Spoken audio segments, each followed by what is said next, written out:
You are listening to the Disney Dream Girls, an unofficial Disney Theme Packs podcast. And this is show number 586 for Sunday, the 8th of March, 2026. Where dreams begin. Hello and welcome to this week's Disney Dream Girls. My name is Michelle Young, and together with my jolly good chum Jayne Phipps, we are your guide to the place where dreams begin. Hello there, Jayne. Hello there, Michelle. We're back to recording remotely again, aren't we? I liked it when we were together. It was so much easier. Well, there is a solution, Jayne. What's that? Move. Yeah, it's not going to happen, love. I love you to bits and all that, but, you know. Yeah, and I can't move because we need to do a few projects in the house before we are able to move. And hopefully, fingers crossed, she says, downscale so I can retire and live in a mortgage-free capacity rather than teaching till I'm 67. Fingers crossed, eh, love? Yeah. Anyway, if you are new to the podcast, welcome. If you are not new to the podcast, welcome for coming back and thank you very much for doing so. We are just a couple of English girls who love Disney and love to chat about all things Disney. So welcome. We love the fact that through this podcast, we have made the most amazing, wonderful friendships. And we genuinely mean that because that's how Jayne and I met. Yeah, Is through absolutely, podcasting. Yeah. And we've been very blessed with the people that we've either met in person or have yet to meet. Yeah, it's the power of Disney, isn't it? We've often said this. It's you have that shared passion and it opens up lots of doors to lots of opportunities. Absolutely. And as usual, we are going to start the week with On This Day in Disney History. Well, I am dipping back to 2006, and actress Rhoda Williams passed away sadly on this day at the age of 75 in Oregon. She was the voice of Drizella in the animated classic Cinderella. Oh. Oh, she was also the voice and model for the audio animatronic Mother and Teenage Daughter at the General Electric Carousel of Progress at Disneyland from 1964 to 1973. She was an amazing star of radio, television and movies and appeared in many programs such as Dragnet, Ironside, The Twilight Zone and Marcus Welby, MD. Oh, some classics in there. There is. And obviously the Twilight Zone, nice little link to Hollywood Tower of Terror.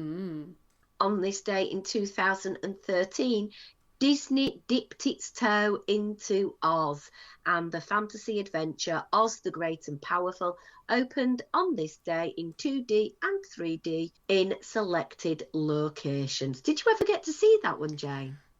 I have seen it. I know I didn't go to the cinema to see it, and I wouldn't go and see it in 3D because 3D cinema releases just do my head in because you've got to be in the right place and reflections and goodness knows what else. I have seen it. It's a tad of a while since I've seen it though. Is it James Marsden was in it? I think maybe. I could be wrong. James Marsden. Well, I have on my hit list here James Franco, Michelle James Williams, Franco. Rachel Weisz, Mila Kunis, and Zach Braff. I mean, to be fair, it's a pretty good lineup of actors. I know all of their names. Put it that way, that's a good thing, isn't it? Yeah, the costuming was good, but obviously not up to Universal's version of Wicked. Yeah, it's interesting actually how many times versions of Oz or Return to Oz or Wicked or goodness knows what else. It's one of those enduring stories, isn't it, that seems to resurface every so often and people want to take a little another stab at it or another angle with it. So, yeah, shows it's a classic story. People want to do it that often. I also have a Disney female Imagineer to champion this week. Oh, who we got this week? Paula Dinkle, a principal lighting designer. So she came into Imagineering via academia and spent 30 years as a lighting designer for Disney parks. And she has worked on projects in the Magic Kingdom, in Paris and Shanghai Disneyland. She's worked in the Disney stores, including Disney Quest and Club Disney. Wow. When asked what was her favourite project, it was Walt Disney Studios Park in Paris, because she was privileged to lead the show lighting team. Exciting. Yeah, very techie job. Absolutely, but it's such an crucial part. So, yeah. What is her favourite Disney Parks attraction? Pirates of the Caribbean at Disneyland is her sentimental favourite attraction. Her first ride was with her sweetheart at grad night in 1967 when it first opened. Wow. From a design standpoint, her favourite is Rock and Roller Coaster starring Aerosmith at Walt Disney Studios Park in Paris, because it was the most amazing fun.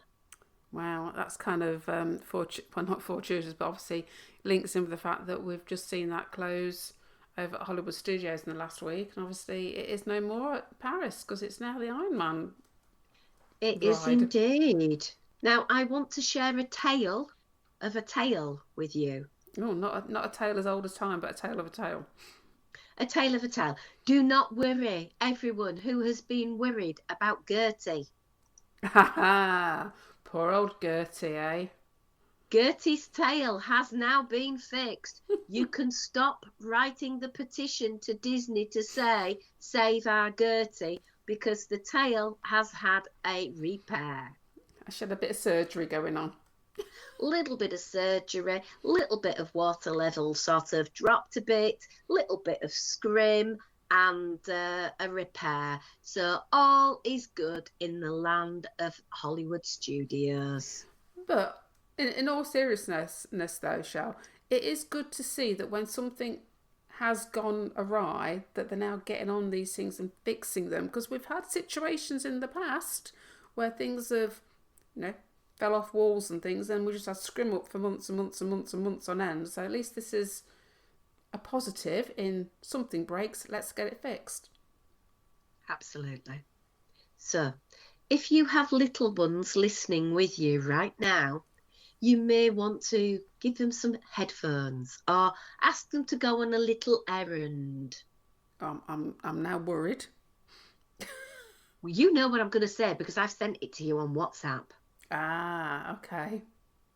So, Disney, we love the fact that you have put the orange bird on so many things in Flower and Garden.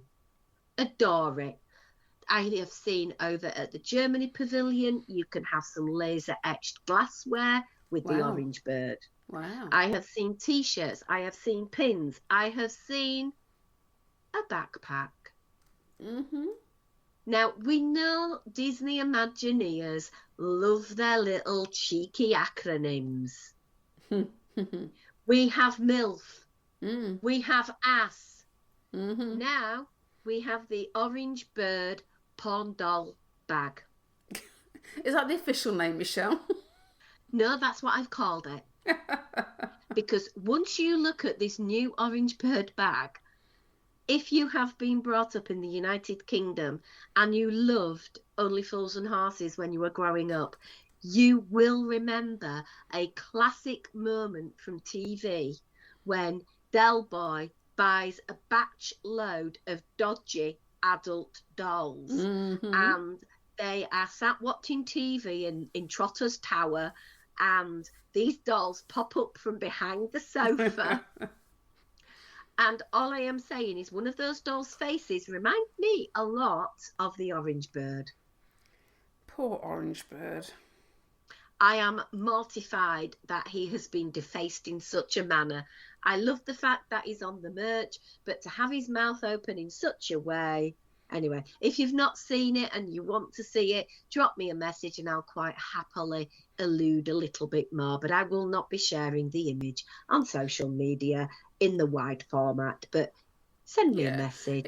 Let's have a chuckle. It is funny though, isn't it, how the most random of things can hit an image that is nowhere correlated, and two people can see it and not actually see anything, and then all of a sudden once it's pointed out to you, you can't unsee something. So thank you, Michelle.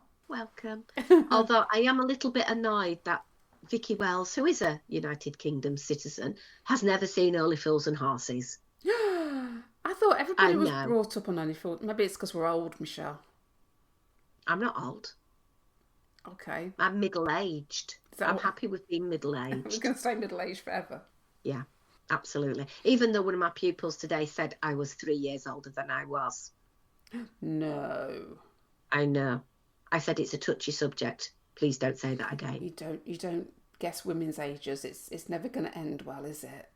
Well, they all know my age. I tell them, I was born the year the Magic Kingdom opened and Starbucks. Come on, guys. Yeah. Not an hard one to work out, is it? No. Anyway, let's move along, and we have got a fun feature. Listeners to the show over the years know that Jayne and I love to look and chat about the food and wine, the festival of the holidays, flower and garden, the menus. But this time we are doing it with a little bit of a different slant. Instead of going through item by item, we have just set each other a bit of a challenge of finding a beverage, two savouries, and a sweet that we would happily partake in and think is good value for this year's festival. We have done this separate from each other, so it will be really interesting to see if what I've got on my list is the same as what Jayne's got on her list. And then we can talk about the Garden Graze menu, where you can get a completer treat, which I happen to have a similar completer treat with me in my very home. And I will just say that Disney have been using the same completer treat plastic beaker since 2024. Oh, they're not changed it up then? I hadn't looked actually Nope. this year. Oh, okay. No, not changed it up. So a little bit annoyed at that. Anyway, Jayne, let's have a little chat through what have you chosen from the festival to partake in. What are we starting with first, Michelle? Shall we do drinkies? Whatever you like. Whatever you like. Well, I've got a drinky that's laid down for me, and I thought I would go an alcoholic drinky because it's not very often I have an alcoholic drinky. So I thought, oh, what can I find? So over at, I'm going to get some pronunciations going, Jardin de Fiestas, I'm going for the spicy mango margarita. So this is 100% de agave blanco tequila, reposado mezcal, tamarindo liqueur. God, I do pick them, don't I? Mango puree and lime jalapeno juice with a chili lime salt rim. $14.75. I like a margarita. I quite fancy the idea of having a mango one, and I like the fact that it was a bit different by having a bit of chili on there. That does sound quite nice. I mean, there's lots of non-alcoholic ones that I would possibly go for, but if I'm going to have to have a bit of sugar, then I'd rather have sugar with alcohol than just sugar on its own. Because the only problem with a lot of the non-alcoholic ones, they're very sugary, so yeah. You see, I'm a little bit aggrieved because the beverage I chose didn't have alcohol in. So I feel now I should have an alcoholic one and a non-alcoholic one. Well, maybe you could be the designated driver. Yeah. Well, I'm going to go with my non-alcoholic one. And this is from Trowel and Terrace, and it's the Botanical Slush. I love any play on mango and pineapple, and this features a herbal tea, and it has Minute Maid passion fruit orange guava juice with a simple fruit punch, and it's $4.79 without the alcohol. I think the price point is amazing. However, if I was going to be tempted to the alcoholic side, and if my pancreas was having a good day, I would be probably tempted to go to the Fleur de Lis, and I would go to La Vie en Rose, frozen slush, vodka, Grey Goose, orange vodka, Saint Germain, elderflower liqueur, white and red cranberry juices. Now, this is quite an expensive one. It's $14.75, but I like the fact it's slushy. And for me, as someone who doesn't particularly like to taste alcohol when I'm drinking, vodka is great. Yeah, it's very subtle. Yeah. Although, did I tell you the time that I had once an unfortunate incident with a clear alcoholic beverage, Jane? Enlighten me, Michelle. So I grew up with my family always going away on holiday together. Mm. And very typically of where I grew up, all the factories and the mills had closed down for the last 2 weeks in May, and we'd all go on holiday. And my Yeah. aunties and my uncles and my cousins, we'd go to Spain. Hmm. So my parents didn't like paying for alcohol in bars, so they tend to get a bottle of clear white alcohol and Okay. empty it onto the table so that whenever any of the adults wanted a little topsy up of their Coca-Cola, which was obviously a lot cheaper to do, they could just take it from this what appeared to be water. Can you see where I'm Mm. going with this? Yeah, I'm getting the gist, Michelle. Yeah. So little old Michelle, little 8-year-old, little chubster, having a little bit of a dance, saw a glass of water on the table and went to down the glass of said water Mm. and realised it It wasn't wasn't water. water. Oh dear. It was neat Bacardi. I had literally downed the equivalent of 10 shots. And is that now one of those drinks? Because I know that you have different experiences of food and drink, and sometimes they can cause you not to like that for a very long time. I've never been able to drink Bacardi and Coke ever since. I just don't like the taste. It brings back nightmares. All I remember is the uncles taking me back to my room and trying to get me to stop giggling. That's all I remember. Oh, So, hence, bless. the vodka just brought back nightmares. So, apologies for that. Shall we move on and go for something savoury? Yeah, I think we need to line our stomachs now. Maybe we should have been lining our stomachs first, but anyway. Okay, well, my first savoury one is new this year. It's over at Florida Fresh. I'm going for the blackened fish slider with fried green tomato and Cajun remoulade on a brioche bun for $6.79. So, basically, a posh fish butty. Well, if you put it like that, Michelle, you just take all the mystique out of it, don't you? And all the glamour. But yeah, I suppose Yeah, so. but it sounds good. In fact, that is what I am having for my evening meal this evening. A posh fish butty. Yeah. So yeah, why not? It looks absolutely fantastic. I've seen a few people on Mm. vlogs eating it, Ah, and okay. it does sound very good. Cool. I'm going to go for carbs. Oh. At the Bound Market in the Germany Pavilion, you can get a toasted pretzel bread topped with Black Forest ham and melted cheese for $6.19. And you know, with me, it's all about saving the money. I must admit that I had and ahhed about that one. Because Mm, yeah, if only because I really enjoyed their pretzel bread pudding. I know that's completely different, but I just thought, yeah. pretzel bread, yeah. I did go back And I and forth really on do that. think that every year at every festival, there's always something on the German menu with ham and cheese, and it's very pleasing to see. Thing is, it's like it's ham, it's cheese, it's bread. It's like a posh ham and cheese sandwich. If we're going to go down your Yeah, route of describing stuff, but it should mean that there's nothing that can do wrong with it. yeah. So far, we've recommended a fish butty and a ham and cheese toasty. Basically, Perfect. yeah. Shall we try? Okay, what's next? Shall we try and up it a little bit? So at La Isla Fresca, I'm going for Jamaican jerk chicken. Yeah, Ooh. pigeon pea rice, roasted sweet plantains, and cinnamon butter. I think it was the plantains and the cinnamon butter that had me intrigued. $6.29, so a little bit cheaper than the fish slider that I was going for. So yeah, not too bad. Well, I've chosen a new item from a new pavilion, which is over by the Land Pavilion. Hmm. It's called Nectar. Oh yeah, yeah.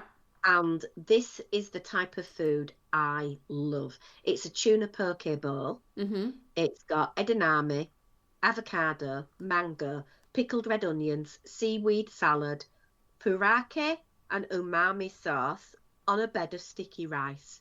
So Oh. it's fresh, it's refreshing. If it's a hot day, this isn't going to really weigh you down. It's $8.79, and the portion sizing does look to be incredibly generous. And I think after having the ham and cheese toasty in Germany, this just sounds delish. How can you go wrong with tuna? Well, tuna's one of my go-tos, to be fair. It should be quite refreshing, actually, shouldn't it? I Yeah. would think. Yeah. Okay. Well, we've done our savouries, Jane. Yeah. I'm interested to see what pudding you are going with. Well, I was torn between two, I Go have on. to admit. But I'm going to go with something that I have actually eaten because I had this Ooh. last year. And when I was chatting with Simon earlier and I said what we were doing for the podcast, and I said about the sweet treat, and he knew exactly what I was going to go for. So there you are. It's the chocolate maple whiskey cake over at Northern Bloom for $4.79. And I can tell you it was scrummy. Very nice. Mm-hmm. I'm going to go for a returning favourite from a few years ago when I did my marathon bread pudding challenge. Oh, right. This is at the American Adventure at Magnolia Terrace. It's the Bananas Foster bread pudding with a rum caramel sauce. $5.19, which is a steal. Mm. I think that for me just sounds absolutely perfect. But I had to come up with another one just because I didn't get to try this before. Okay. And fleur de lis. So if I'm going there to get the frozen slushy, vodka, grape juice, whatever, Yeah, you need a I bit of think food it's to go only with. fair Yeah. Yeah. I need the beignet, which is Oh. basically a caramelized beignet filled with vanilla cream, glazed with caramel fleur de sel, $7.95. I love donuts filled with creme pat or any type of vanilla cream. This sounds absolutely amazing and is definitely going to be something I look for in the future. Well, as you've picked a second potential, I'm just going to say over at Norway Beer Cart, which I'm presuming is the new little place that they've got over in Norway. Yeah. There's the lemon bowl. But this is what got me intrigued because obviously think school bread and stuff. This is a cardamom bun filled with lemon curd and meringue, $5.49, and that's new this year. So if anybody out there would like to try one for me, let me know if it's as nice as what my brain thinks it's going to be. I'd really appreciate it. I've literally had someone message me about it and say it's phenomenal. And it's a Ooh, challenger for the school bread if you ooh, like that lemony flavour. It looks phenomenal, Jane. yeah. It's the cardamom that got me. I thought, ooh, I like the sound of that. So yeah, but yeah, because I had the chocolate maple whiskey cake last year, that would be like comfort food now. I'm quite surprised you didn't go down the route of the miso Coca-Cola glazed sticky pot ribs. Yeah, I mean, I know Coca-Cola glazed stuff is it's meant to bring out the tenderness, isn't it, in the meat and everything. But Mm. the idea of Coca-Cola on something just does not work for me at all. I'm not a soft soda person, so I think that's probably why. Yeah, neither of us like the fizzy pop, really, do No, we? no. Uh, I have noticed there is a bit of a theme. There is some creeping in pistachio this year, and the Dubai chocolate frozen cappuccino from Joffrey's with pistachio. I'm not a fan of this type of fad that seems to be coming in, so I may have to try something in the future to see if it will change my mind. Yeah, I have to say, I think having just had a little trip over to Amsterdam, the one thing I did notice or three things actually that seem to be the thing at the moment, food wise, no matter where you go, is pistachio, Dubai chocolate, and matcha. And I'm sorry, guys, I just don't get matcha. My son loves it, and every time he has it, I try it, and it's just no, does not work for me at all. Mm. I'm not a fan of matcha. Another thing that seems to be coming up on the up and coming list is ube. And I've noticed one of the specialty spring drinks from Starbucks is an ube vanilla latte. That absolutely had that in the New York roastery and really enjoyed it. Nice to see a bit of ube love, because they did do that in Festival of the Arts. They had that ube stuffed beef bun.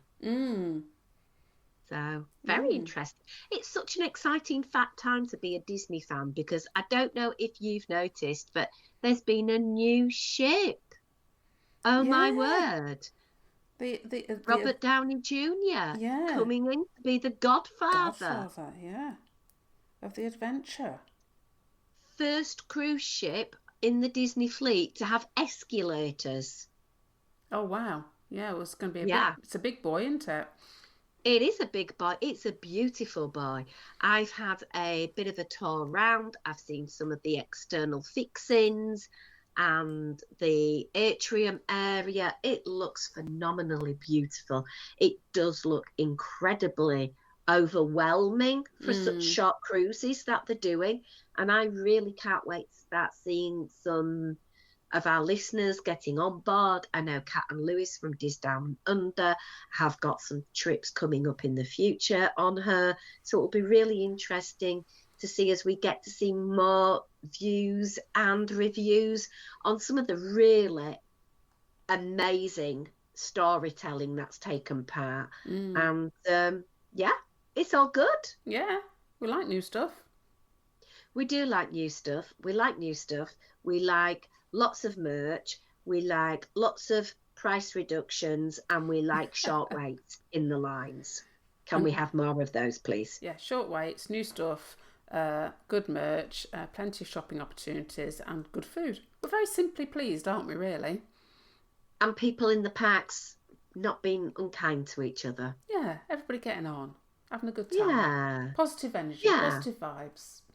Yeah, and I do like the fact that on the whole, the Disney community love to share their love of Disney. So that is so wonderful. Definitely. Well, that's going to be it for this week's podcast. Don't forget, you can visit patreon.com/Disney Dreamgirls, where you can catch additional audio, plus audio and podcasts in advance of our general release. And of course, you get our eternal thanks for being one of our show sponsors. So thank you for that.